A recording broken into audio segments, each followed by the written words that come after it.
Ignition sequence start. 5. Everything. 3. Everything. Sounds. Sounds. This is Everything Sounds. I'm Craig Shank. And I'm George Drake Jr. This is Everything Sounds.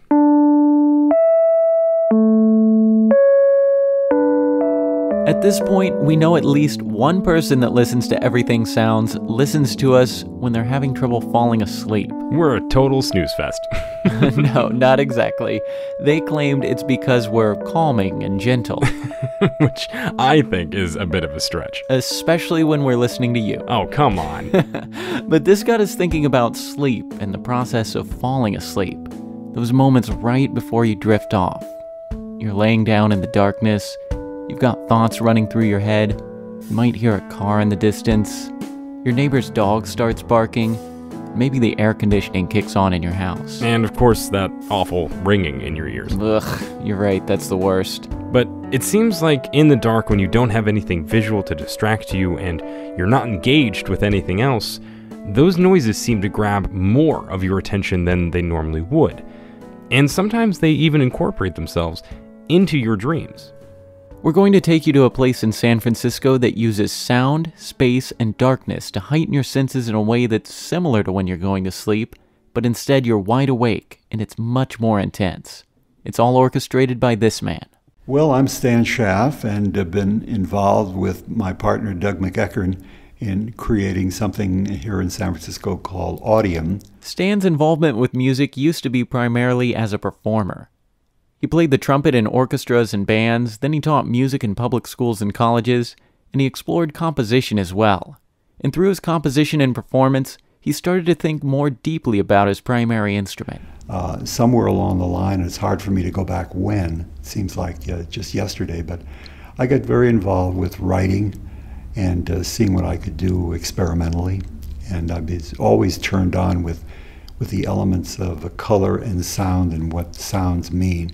And of course, the idea of space and the trumpet kind of go hand in hand, because if there's one instrument that's called on, even in traditional symphonic music, occasionally to go off away from the orchestra and play, that induced a thought to me, well, what about the distance between sounds?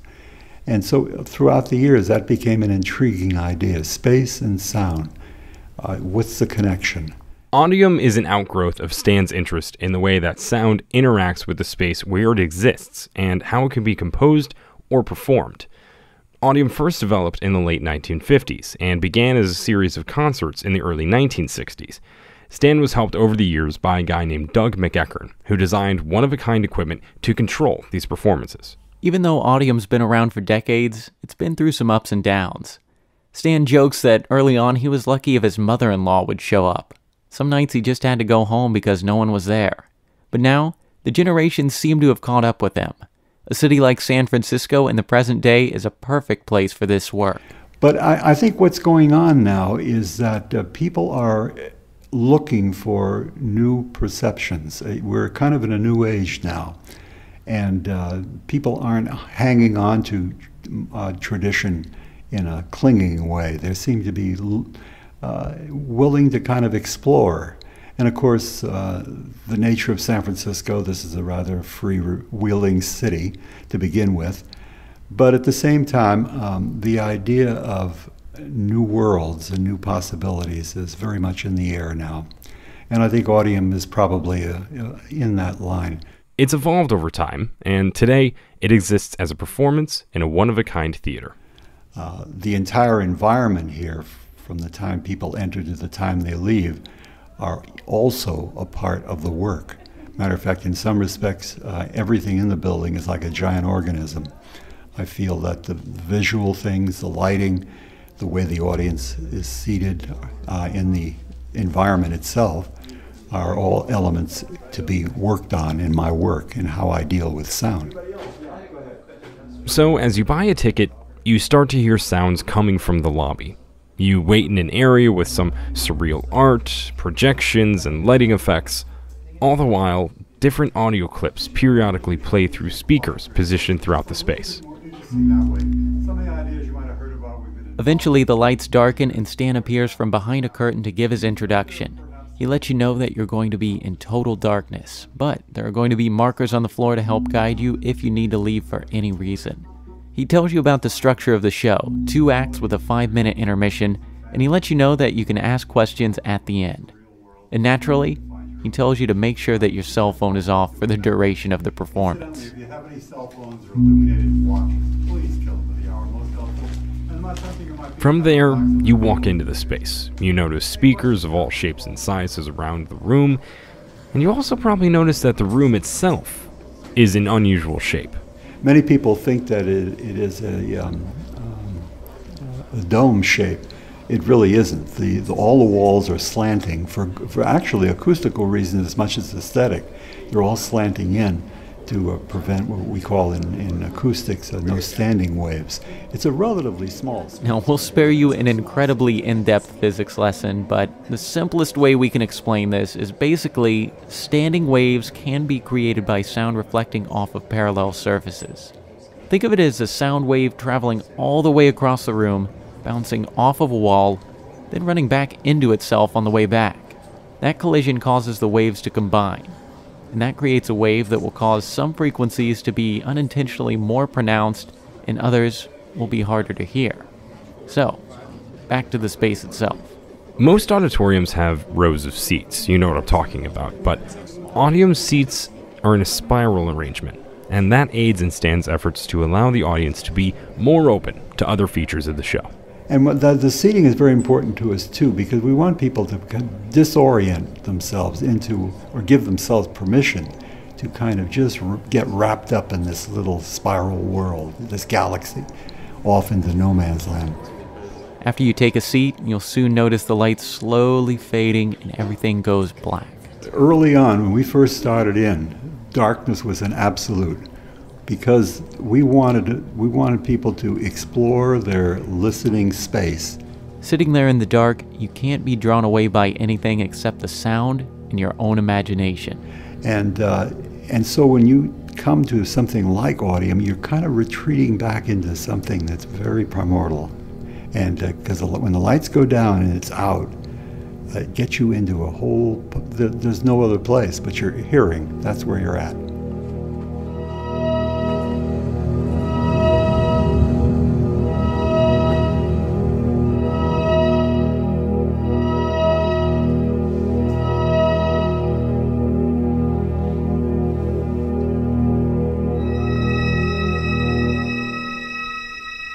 I recognize that all sounds have meaning, have structure, have emotional impact. It's just the moment that they have that sound might be organized that it takes on meaning.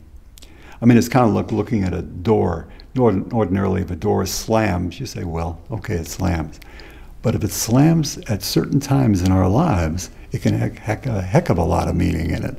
Well, Audium sets you up in a way that any sound can then become something interesting. So there you are, sitting in complete darkness, presumably with a few dozen total strangers, and the show begins. Then you start to really grasp what Stan mentioned. Any sound can and does become something interesting in Audium.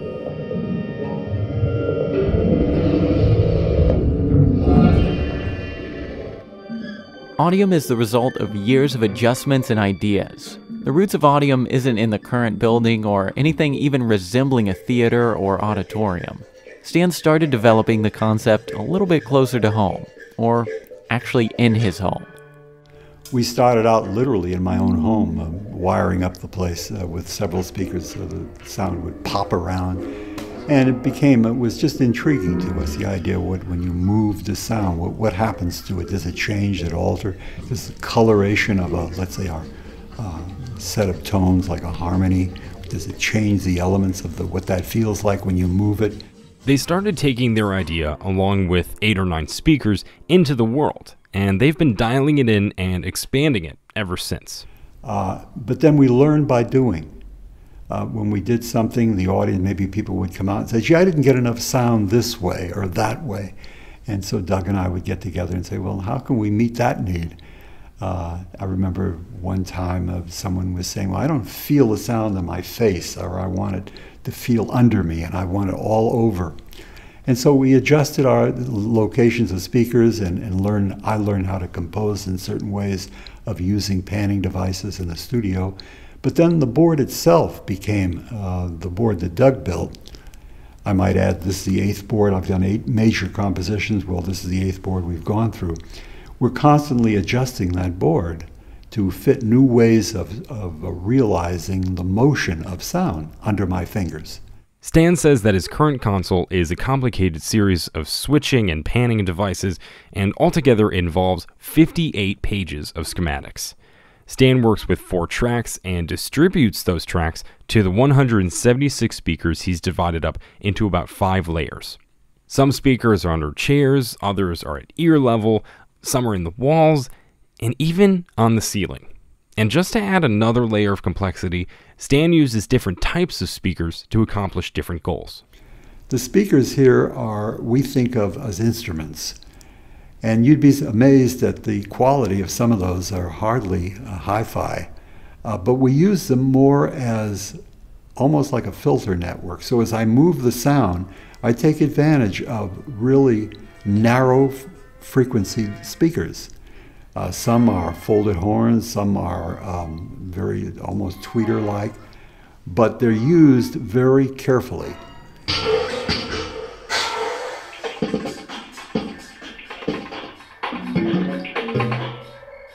And don't forget, Stan is in complete darkness along with you while he's controlling the elements of the show.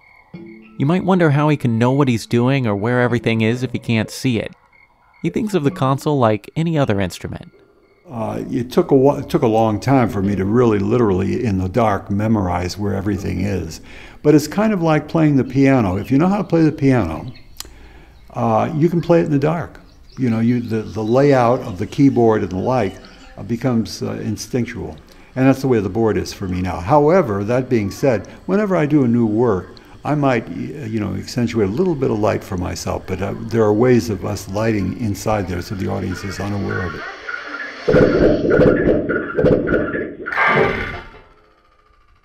Craig, at this point, surely there are some people that are thinking, this might seem to be targeting a certain demographic. What do you mean by that? Well, think about it. Bright lights in the lobby, surreal sounds, enhancing sensory experiences, you see? All right, okay. You're thinking this is aimed at people that are interested in certain mind-altering substances. Yeah, I'm not judging. It's fine. I'm just saying it makes sense. Actually, it doesn't. In the beginning years, there were some difficulty with some people because I happened to start, and I have nothing at all to do with it, during the time of the drug culture in San Francisco. The whole Haight-Ashbury thing was just beginning when we first started it, which had nothing to do with. And so, of course, we've had people come by that have been on stuff. And this doesn't work at all. Audium is not meant for that at all. Even a little wine is too much. Audium does a good job of transporting you elsewhere without any help. And for some people, it might even go too far. Some are off into the ethers. They go off into the world. Wow, surprised me. And then others, as I said, can't wait to leave. It could be both ways. You know, I might say this in all honesty. This world is kind of an unusual one that some people might be a little bit uncomfortable with it. You know, the darkness is not everybody's cup of tea. Matter of fact, we don't allow children in because the darkness sometimes is a little bit frightening.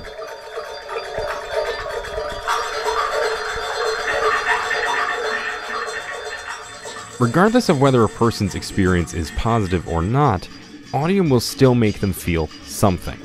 It's one of the few performances where the space actually becomes an active piece of the composition, and it's also something that Stan would like to see more composers utilize in the future. I've said to my audiences that come out here, you have music, you have melody, harmony, and rhythm, and now space. That's going to be in Harvard's Dictionary of Music and defined as an element in the compositional toolbox. It's statements like that which make Stan and the Audium experience unique and endearing. There's always more to consider, new ideas to try, and something to look forward to. it's an infinite world, you know, and particularly when you kick this doorway open, because it hasn't been tried. It's like you've suddenly discovered a whole new orchestral plane to work with. Audium and Stan's approach can even lead you to learn something new about yourself. He's had audience members come back to Audium and tell him that it was a completely different world for them. I have people always coming back here and as a remembrance, and they think one thing out. Matter of fact, even people who hear the same work say, "Did you change the work?" I said, "No, you've changed."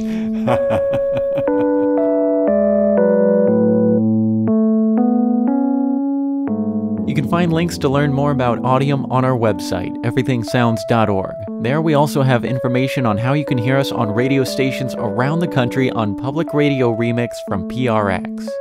If you enjoy learning about places such as Audium and the role sound plays in our lives, consider becoming an Everything Sounds audiophile. You can chip in what you'd like, and your contributions will help us keep the show going.